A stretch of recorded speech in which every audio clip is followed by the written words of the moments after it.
You ain't ready. All right. So I'm not going to give my regular intro because Nisa did the intros and they sound fabulous. Oh my God. Because she added music and everything to it. So I'm all excited. Thank you.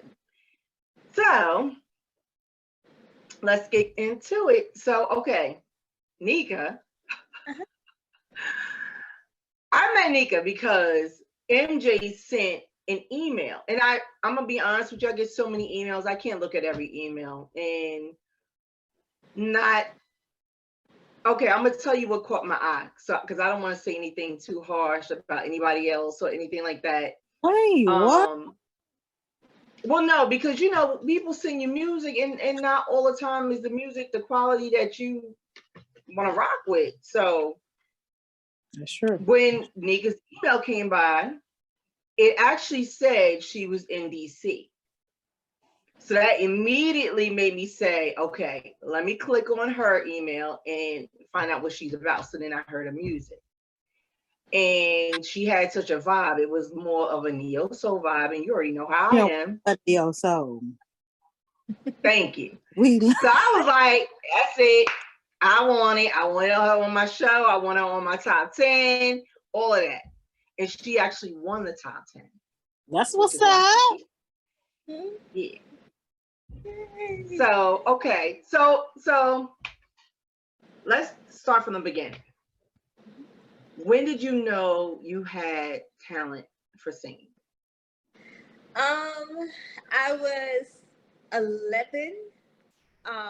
I knew that I could sing prior to 11, but 11 was the first time that anyone else had really heard me sing. And it was my grandmother, my paternal grandmother. She actually was the one who pointed it out. Well, let me backtrack. My maternal grandmother would hear me sing, and she would always tell my mama, that girl can sing. And my mama would kind of like, yeah, you just saying that because you're her grandma kind of thing.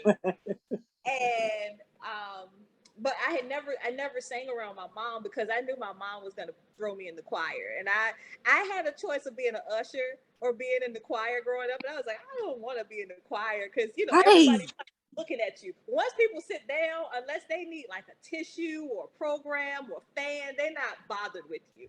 And so I went ahead and I joined the ushers. Didn't want to be in the choir. And then my paternal grandmother heard me singing Silly by Denise Williams. It was on the radio. She asked me to turn the radio down, and I continued singing. And she was like, hold up a second. This child really has something here.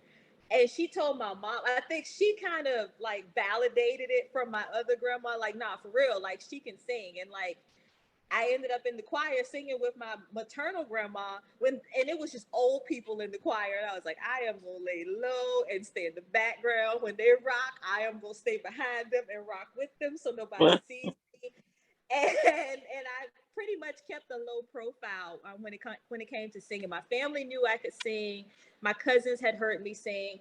And they would go to school and be like, yeah, she can sing. And, I was bullied. So I just kept a real low profile when it came to singing until I was pretty much late teens, early 20s.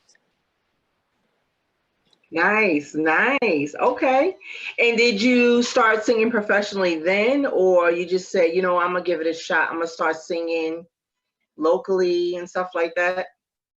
So I started they started giving me solos in the choir at that point when they really realized that I could sing. So I would have solos in the choir. I was in my almost late 20s. I tried out we had a contest.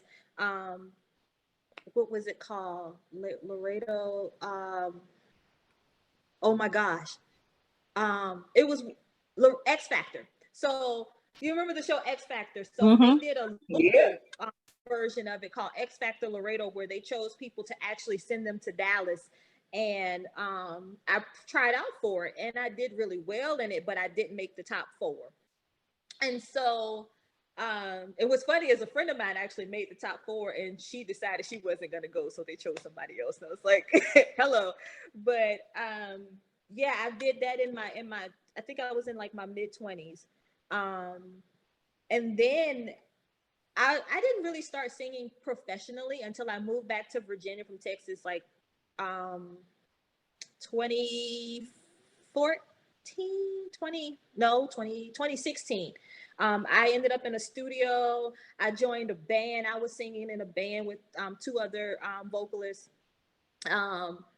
And no disrespect to them, but the guy who like managed the band, he was like, when I told him I was going to quit the band to move to DC, he was like, you don't understand, you're like my best singer. And I'm like, you don't understand, like that's a lot of weight to put on a person.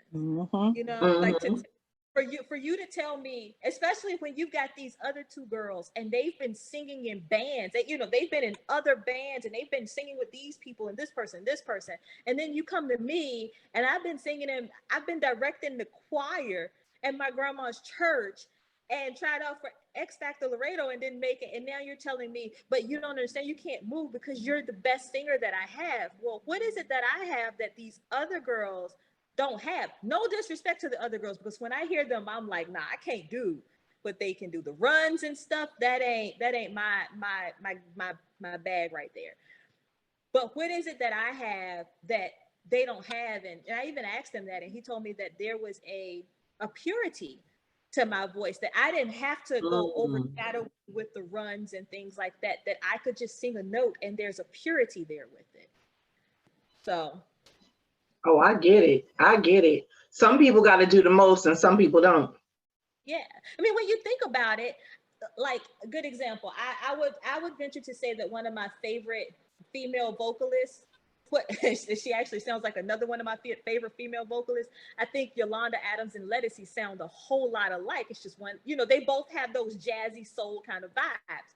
But when you listen to them, there's a lot of runs going on.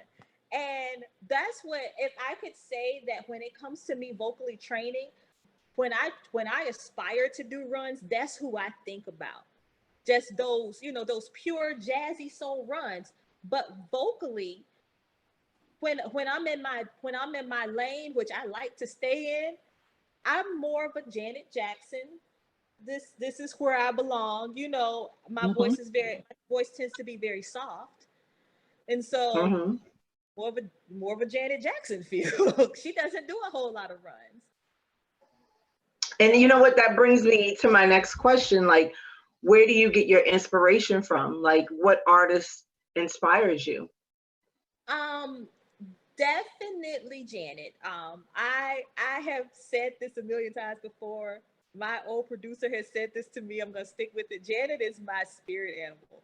I was so excited because Janet Jackson Appreciation Day fell on my birthday this year. And I was like, how is it? I know that's right. Appreciation Day and Janet Jackson Appreciation Day at the same damn day. So you know, that at kind the of same damn time.